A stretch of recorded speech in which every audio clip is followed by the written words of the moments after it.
Today well, in a way we're taking a look at ourselves. But only in a way, because we're able to direct the life of a fictional self, our alter ego.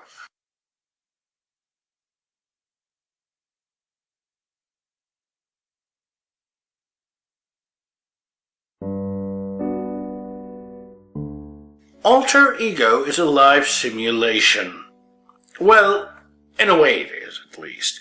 It presents itself as a choose-your-own-adventure type of game, where you can have a virtual equivalent of yourself lead a life within an hour or so.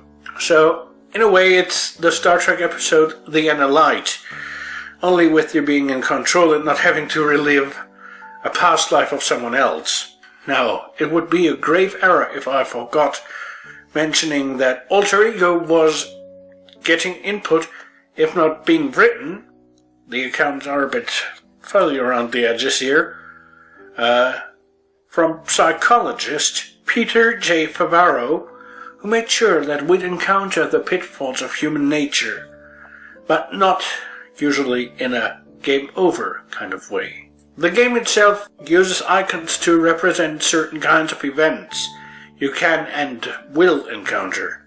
Emotional events, cognitive events, education, work, building a family, pretty much anything you'd expect in the 1980s. This includes the possibility of drug abuse, which will harm your physical abilities. And if you had bad luck or answered the initial questionnaire, which can be used to decide who your alter ego will be in a fashion that said alter ego is not very healthy, this may turn out fatal.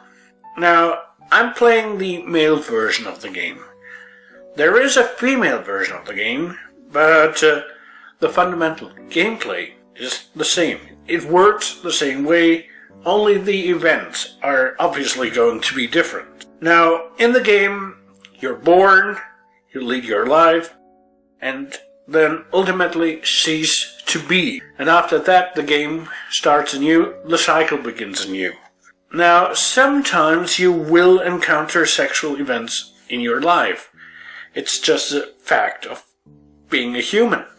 You can bail out from these before they actually begin. It gives you the option to bail out by pressing run stop. But unless you are a minor, I would suggest that you play through them. After all, it's no animation, no visuals, it's all text. If you're squeamish about what happens in the bedroom when the lights are low, well, you get the option for a digital coitus interruptus.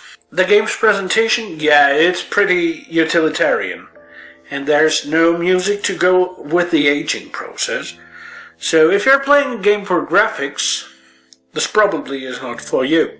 If you're out there for instant gratification, if that's your thing, if you want to be the hero all the time, well, no, it's not for you. Alter ego is, at least to some degree, more about yourself. It's self-exploration. And if that is your thing, if you want to learn more about yourself, you can go and play it right now. There is a web-based version of this game at playalterego.com.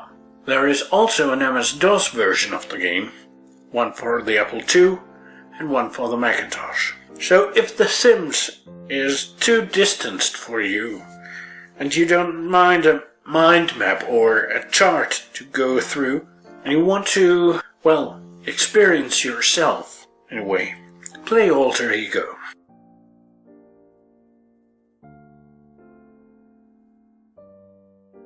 Now, in 2 weeks, we'll obviously leave the more cerebral plane.